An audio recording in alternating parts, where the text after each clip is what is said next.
Good evening, friends.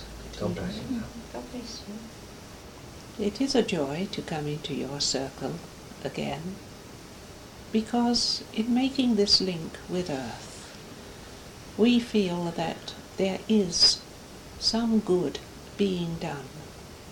We feel that while there are groups like yours, people who send out their thoughts of love, not only to those on the earth plane, but to those who are in spirit and who do not realize it, then there is light. As you know, your earth is going through a dark period. You have seen the effects of it in the disasters that have occurred in your world. Some of the disasters were man-made. Some of them are tragedies of nature, things that will occur from time to time because your earth is still settling down. We have told you before that your earth is in the process of moving on, of coming up, in the sense that up is good in the scheme of things. For many centuries, Earth has been a testing ground. It has been a place where souls have come to learn, to experience, to deal with the things of matter, and in dealing with matter, to grow in spirit. There cannot be change without tragedies, and change is in the offing for your earth. The time scale is very difficult for us to give, because, as you know, time is so very different on our side of life from what it is on yours. But rest assured that in the years that lie ahead, there will still be changes in Earth's place in the scheme of things, and Earth will take a step up in the scale of evolution. Mankind will eventually disappear from the Earth plane because there will no longer be need for it. Instead, there will be a planet in some other universe that will take the place of Earth as a school of learning, and Earth will go back to being a primitive world, and the evolution will start all over again, starting from the place that it did so many millions of years ago. You are experiencing the beginning of that change, and although it may seem to you that these tragedies are unnecessary, yet we tell you that they are a part of God's plan, the plan for the world as a whole. There will still be more coming, but always remember, down through the ages, there have been tragedies from time to time in places far apart on your earth, but you would, in your country, you would not have heard of them. It is because of the growth of the, what you term media, that the events which take place in one part of the world are known immediately throughout the whole. If you could look into the world of nature, if you could look at the colonies of insects, if you could look at the progress that is being undertaken in those other realms, you would find that there were tragedies there, that from time to time whole colonies would be wiped out.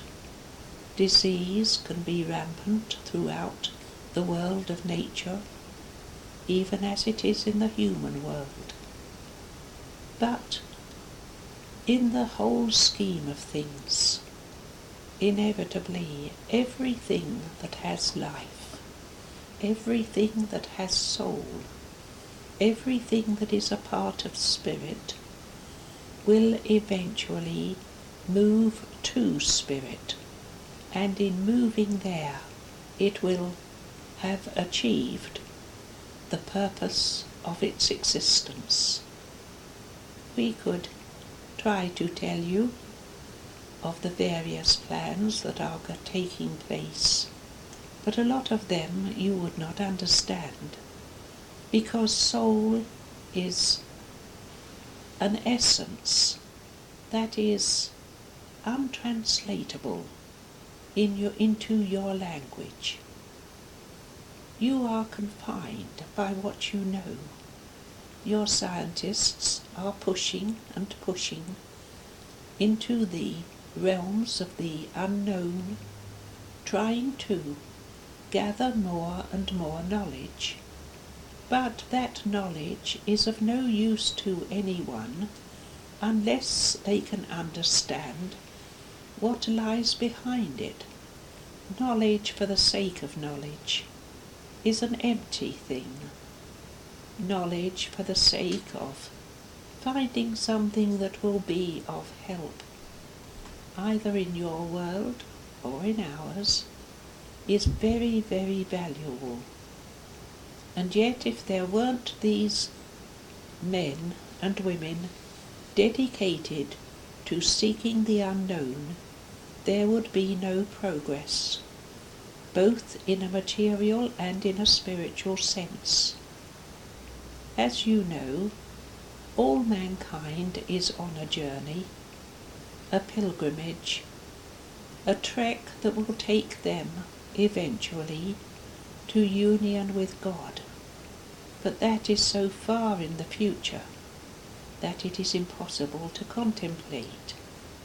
All we can ask you to do is what we try to do on our side of life, to take the opportunities as they arise, make the best of them, try to learn from them, and in learning try to grow both in wisdom and in love, so that we can give that love to other souls who perhaps have not quite reached our stage.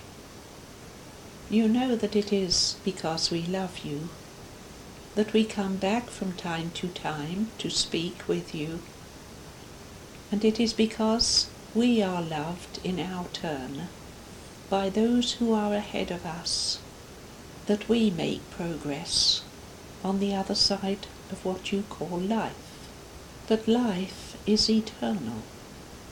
Life goes on without end. We cannot see where our lives are going when we pass through the shadow that you call death, when we come into the spirit world, and we begin to understand a little more than you do. But we are still learning. We are still, if you like, in the primary class, whereas you are perhaps in the kindergarten. We ask you to do your best with your circumstances, to give love to all your fellow beings. And we use the word beings because we want you to embrace the whole of life, not just humans, not just your own kith and kin, your own families, your own nation, but to send out love to the whole of the creation on earth, to the insect kingdom and the birds, to the animals and the fish, and all the myriads of teeming life forces that there are on earth. Remember, when you leave your body behind, you leave behind so much not only of the material, but of the circumstances of earth, the limitations that you have because you are fettered in a body. But you take with you your experience, You take with you the progress you have made. You take with you the love which you have been sending out. And you find when you come to our side that that love will be there, waiting to greet you, waiting to give you its blessing. Love is the greatest force that there is, and someday all life on the earth plane will be life in spirit. All life will be progressing towards God. Good night, friends, and God bless you all. Thank you.